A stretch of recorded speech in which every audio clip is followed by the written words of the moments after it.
They healed nicely. Yeah. It took a while, but yeah, they healed nicely. When I see you getting, you respond with him, right? I say, is he for real? Yeah. But you look pretty impressive, man. You stay in shape. I stay in shape. And I see that you really was engaged in trying to learn the ins and outs of the style that he had. Yep. But how you feel about this card? Is this one of the most exciting cards that you've seen in a while? I think from a talent perspective, I mean, Sheedy is really skilled, fast, great counter puncher. Boots is just a monster at welterweight. I mean, there's a reason why not a lot of guys are lining up to fight him. Awesome. I can't wait to see those guys fight. I love to see Boo Boo back. You know, Boo Boo, people sleep on Boo Boo, but man, no one's been able to beat him.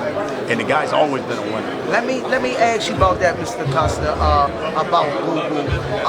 He's been out of the sport for a minute. Do you think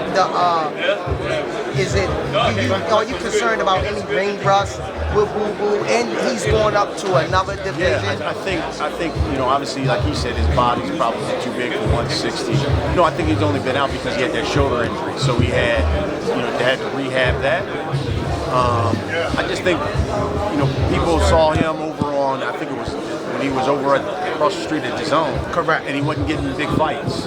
And, I think he comes over here because he realizes, okay, these are where the guys are at 168 and big fights. And I think those would be great matchups. And, I can't even remember the last time Boo Boo lost a fight. He didn't lost a fight the last time in a long time. Even in amateurs, he was beating people. So I'm thinking more so the management issues, the management absolutely. issues. That was early. That was early. That was early on. But lately he has been fighting. It was just that he was fighting on his own and probably wasn't getting the exposure that he wanted. Yeah. That's why he's here. Okay. Hey man, Mr. Showtime Ride Custer, this the Rize podcast, home of Gervonta Tank Davis. Well, I mean, we ain't even talked about Gervonta. All right, we keep leaving Tank. Everybody want to talk about Tank. You keep leaving him out. I always give him the appetizer for the main. Right. All right, now we talking about the main event. Yep. Everybody know he packs the stadiums wherever he goes. Yeah. He's exciting and. All the stars come out to see this young man fight. You already know who he is. Let me turn the hand around. GTD Promotions. What you think about Tank? And do you think they downplaying Tank a little bit, facing Garcia, saying that he's not a high-level opponent? No, I mean, the guy's a champion. The guy's a world champion. He's a former Olympian. And it's just that I don't think people have seen him fight really until last year when he came over here. Right. So he had been fighting basically out of the country all his career. So now that he's here, you see what he did. I mean, he fought Chris Colbert on basically 9 days' notice. Yes. You saw how he dominated Chris. He goes and beats Roger Gutierrez and takes his strap right away from him. Tough. That was a tough. So, he can fight. He's long, he's got power. So I think this is going to be really good. To me, it says something. I think that what people think, Tank knows that he's got this Ryan Garcia fight. It says something when he says, I'm going to fight some guy before this, and I'm going to fight a guy who's a world champion, who's hotter than fish grease right now, and I'm going to get in the ring with him. To me, that says something. That says something. That's not a tune-up. That says, like, yo, I want to test myself, and I want to put on a show. And I think more than anything, and this is just me, I think Tank is tired of hearing about people talk about other folks and not saying Gervonta Davis, pound for pound, one of the best. And wants to do that against a good opponent and then say, what are you going to say about me now? Okay, bring on whomever.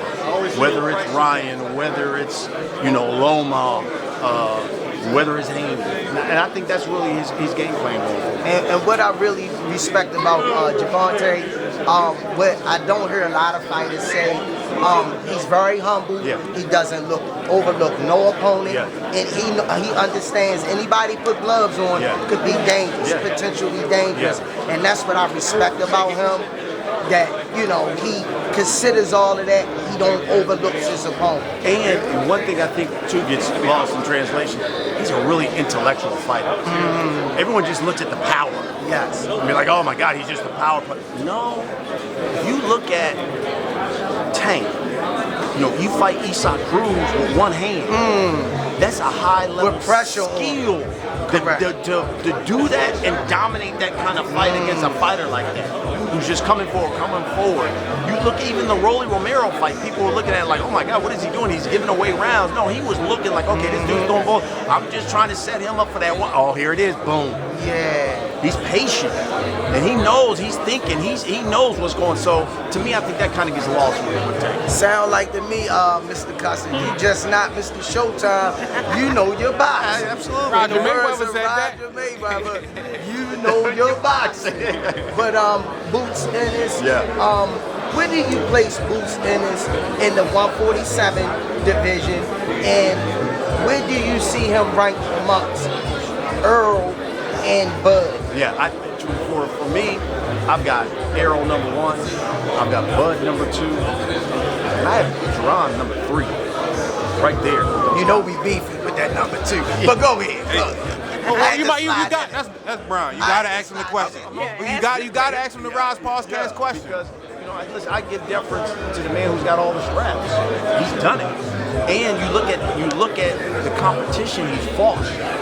He's fought champions. And I give him this, no matter what Errol's been in, he came out and said, you know what, I ain't about no tune-ups. Give me big cats. I ain't about no tune-ups, no nothing. You know, and Bud's a great fighter.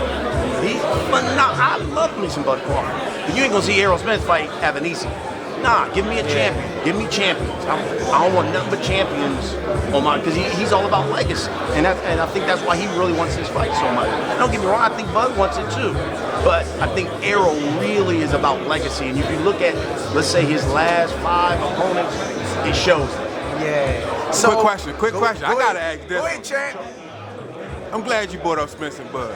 On the Rize podcast, there's one question that we gotta ask. Sure. Who wins that fight, Spence or Bud? I think it's going to be a great fight. And hopefully it's on Showtime pay-per-view.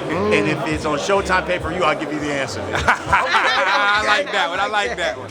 I like I that. think we already know the answer, just based off what you said. I'll wait till it's on Showtime pay-per-view, and then we'll get Awesome. there. Thank you for your time. Man, we got a legend right here, man. It was an honor and a privilege to finally meet you, man. Appreciate We you. signing off. Rize Podcast, Smoothie King in the building. Right back at you with another one.